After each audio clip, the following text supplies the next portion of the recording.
Glad you could join us yet again on our news desk on QTV. Here are the headlines. Zambia has joined the rest of the world in commemorating 100 years since the end of the First World War. Health Minister Chilufya says the country is prepared to respond to any outbreak of cholera. And now the news in detail.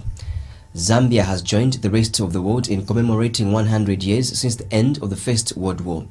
The World War I was one of the deadliest conflicts in the history of the human race, in which over 16 million people died. The total number of both civilian and military casualties in this war is estimated at around 37 million people. And in marking the commemoration of 100 years since the World War, President Edgar Lungu led service chiefs and foreign dignitaries in laying wreaths at the cenotaph in Lusaka in remembrance of those that died during the war. President Lungu, who arrived at the cenotaph around 10:40 hours, was received by Speaker of the National Assembly and several cabinet ministers. And in a sermon, Deputy Head of Chaplains for the Zambia Police Service Chief Inspector, Reverend Francis Kauma, noted the need for peace to be upheld in the country and across the world. Reverend Kauma says commemoration reminds the nation that there was a peace treaty before ending the World War Wars I and II, and therefore the need for the same peace to be upheld even now.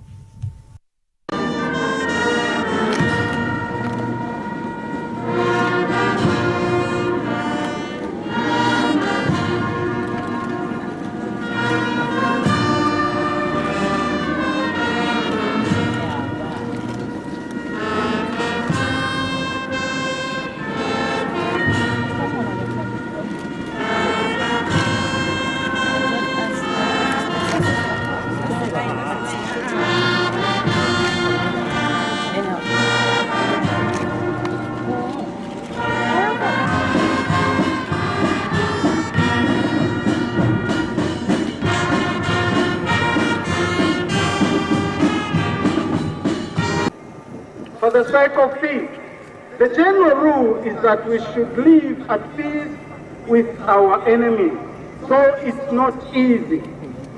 Your Excellency, Paul's words, overcome evil with good, are a command, not a suggestion.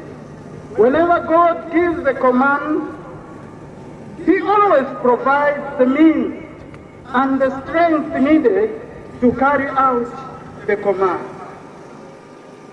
The question is that, why does the Bible tell us to forgive our enemies? The reason is simple.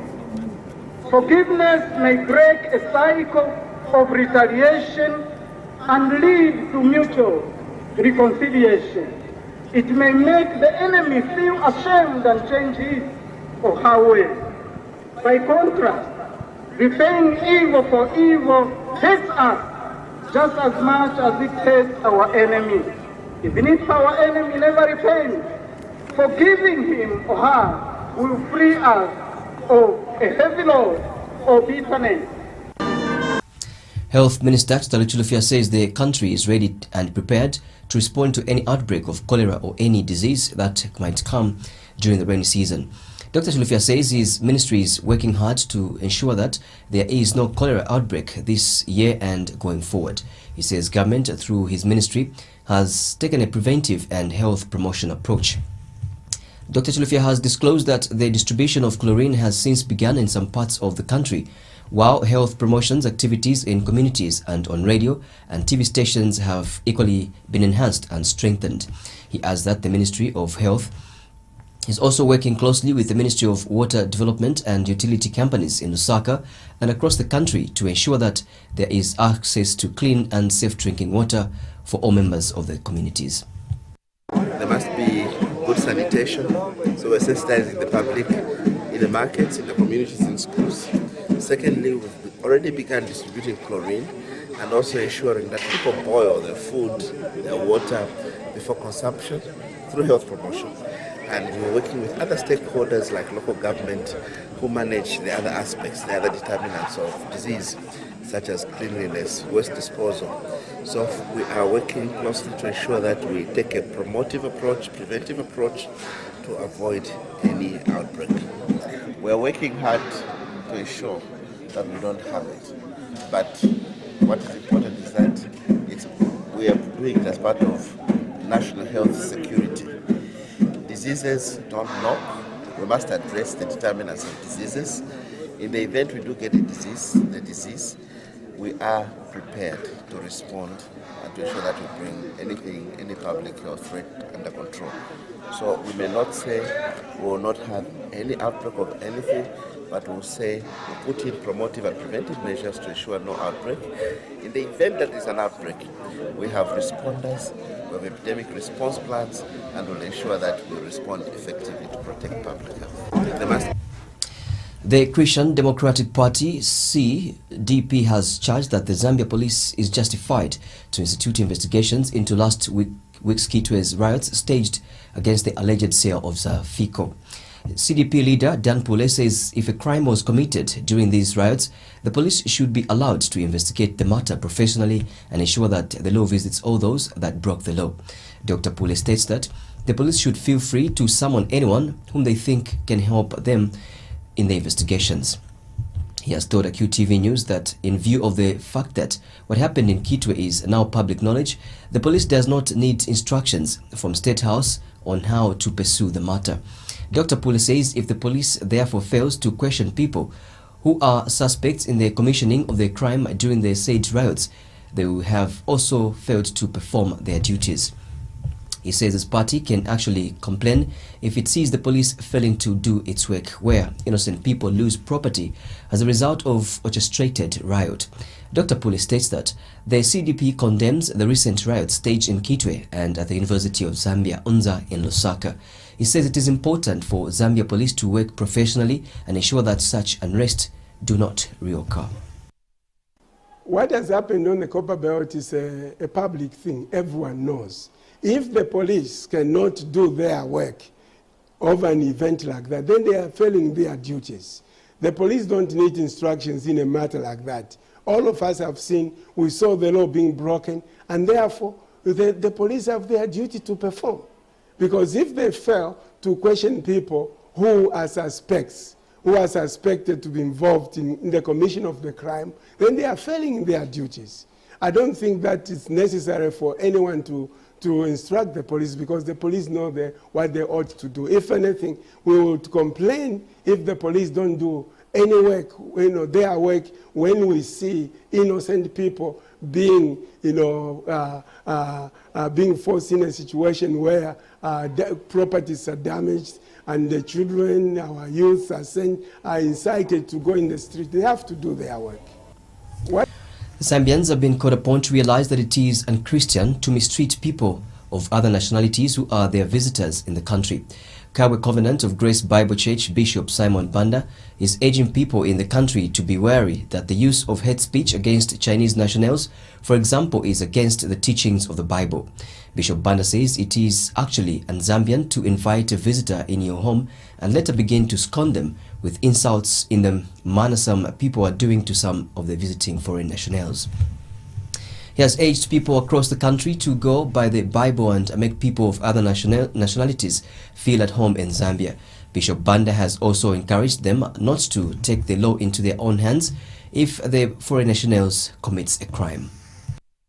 So the idea that we are getting now, where people are speaking negative things against the Chinese, hate speech against the Chinese, it is against the Bible. It is against the teaching of the Bible. And it's un-Zambian actually to invite a visitor to your home and then you begin to insult that visitor. So I'm calling upon all born-again believers and evangelical Christians everywhere in Zambia that we should go by the Bible, that we should be able to look after our visitors very well, and make them feel at home. If they make mistakes, the law has a way of dealing with it than us hating our visitors. The Bible says, love your neighbor as you love yourself. So Minister of Finance Margaret Monakatwe has described as cordial and grounded in mutual respect the just-ended mission by a team from the International Monetary Fund, IMF. Mrs. Monakatwe says the IMF team finished their mission on Friday and have since returned to the IMF headquarters in Washington, D.C., United States of America. She says our ministry also hosted and had engagements with the IMF Executive Director for the African Group 1 constituency, Dumisani Malinza, who was on a familiarization tour of Zambia. Mrs. Mwanakatwe states that the IMF team was, however, in the country to exchange information on economic data that will facilitate the development of a macroeconomic framework. In a statement to Q News, Mrs. Mwanakatwe has disclosed that the macroeconomic framework is for the use during the Article 4 consultations in the first quarter of 2019. Mrs. Mwanakatwe notes that the framework will also provide a basis for determination of any policy adjustments required going forward. She says during the mission, the IMF team had engagements with other and her ministry, the Bank of Zambia, BOZ, Zambia's cooperating partners and non-state actors. Mrs. Mwanakatwe says the IMF team comprised of the IMF Deputy Director for the African region, David Robinson, and IMF Mission Chief for Zambia, Dan Gura. She says other staff that were in the team were specialists in the fiscal and macroeconomic framework, monetary and financial affairs, external debt, and real sector matters. Chiefs and Traditional Affairs Minister Lawrence Chalwe says government has so far completed the construction of 14 palaces across the country under the phase 1 of the construction project. In an interview, Mr. Chalwe says of those completed, 3 have been handed over to the chiefs. Mr. Chalwe says 7 other palaces are above 80% complete and explains that the palaces are being constructed at varying costs as some chiefdoms are in difficult places to access terrains.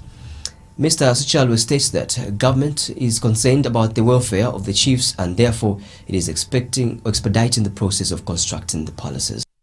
We have progressed very well. We've completed 14 out of the 30 in phase 1. Seven are above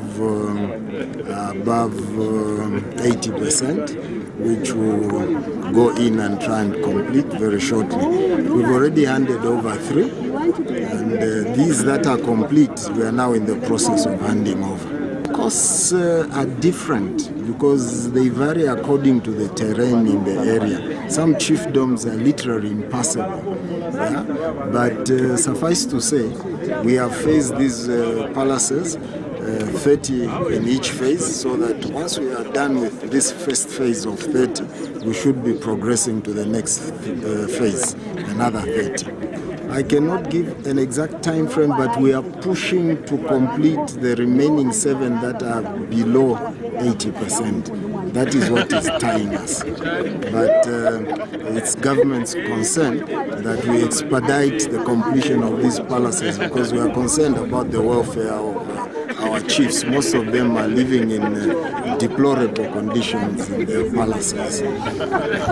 We have The University of Zambia Students' Union, UNZASU, has ushered in a new leadership. The Students' Union executive will now be led by Warren Hamusanga, and the Zambia National Students' Union, ZANASU, is gratified that UNZA now has a new student leadership elected in free will process. ZANASU Information and Publicity Secretary Asa Willie says the election of the new UNZASU executive indictment that UNZA students will not fall for prey to candidates who use money to elect leaders. Ms. Willie has told Q News in a statement that his union does not also expect the new UNZASU executive to advance the undertones of tribal identity, and says ZANASU also commends Minister of Higher Education Kanduluo for partially abandoning her quest to replace the students' unions with the guild leadership. Willie says ZANASU, however, appeals to Professor Luo to reconsider her earlier position on students' unions. Willie states that her union wants the minister to begin viewing students' unions as a platform for both government and students to engage in addressing challenges affecting institutions of higher learning. You may have to excuse me. Beg your pardon. Senior Chief Madzimawe of the Ngoni-speaking people of Kasanengwa district of Eastern Province has noted the need for farmers to adequately prepare for the reported El Nino as they plant their crops during this year's farming season.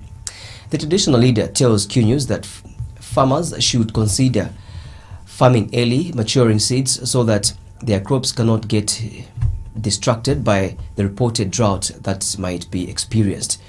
He says his area has so far seen indicators of rain but has not yet received any rains. Chief Mazimawe says he is working closely with the Agricultural Committee in his chiefdom to educate farmers on how to make calculations regards when to plant and which seeds to plant so that they do not get affected by the current weather changes. He has, however, disclosed that the FISP distribution process in his area is ongoing. We haven't started planting as in Chipata and Kasenengwa. The process of getting inputs, because Chipata has been taken back to the convention office. So the process is ongoing. People have continued to deposit the required amounts of money that they can get the seed and fertilizer. But for planting, I think where I'm coming from, we haven't started planting, though we have seen indicators of rains. So possibly maybe early November, since we are getting news that the forecast says the rains might come as early, and then there will be a period where there will be that partial drought. So there is need for our people to do some calculations so that they are not caught up in that drought which destroys the plants. Lafarge Zambia says it still remains optimistic about growth in Zambia's construction sector. Chief Executive Officer Vincent Bukat says this is despite the two other competitors that have started producing cement in the country. Mr. Bukat says with the coming of the two competitors, however, production capacity of cement in Zambia has now rose to 5 million tons against a domestic demand of 2 million tons. He has told AQ News that this means that competition has become tough in the cement industry. Mr. Bukat says with good quality of products and services, Lafarge Zambia, which is a listed company in the Lusaka Stock Exchange, has nevertheless been able to defend a strong market share. He says his company's market share currently stands between 30 to 35%.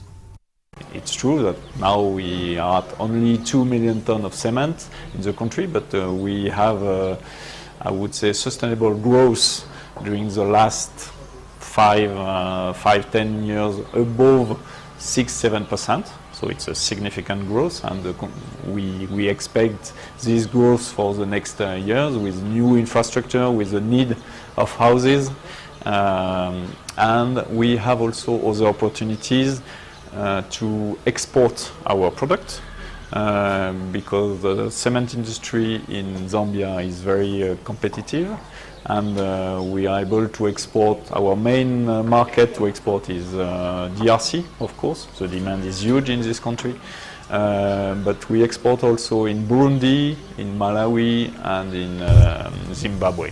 It's true that the Zambia Development Agency ZDA says there is need to put in place various measures that will help increase the formal sector to at least 60% by 2030. ZDA Director for Enterprise Development Mukula Makasa says currently the country only has 20% of businesses that are formal and remaining 80% are informal. Mr. Makasa says there is a list that needs to be done to formalize the informal businesses and ensure that the 80% of informal businesses is at least halved by or halved to 40% by 2030 in order to transition the economy to a middle-income economy. He has since assured ZDA's commitment to working with various stakeholders to steer business enterprise from informal to formal so that they begin to contribute towards broadening the tax base and modernizing the economy. Our economy is 80% informal.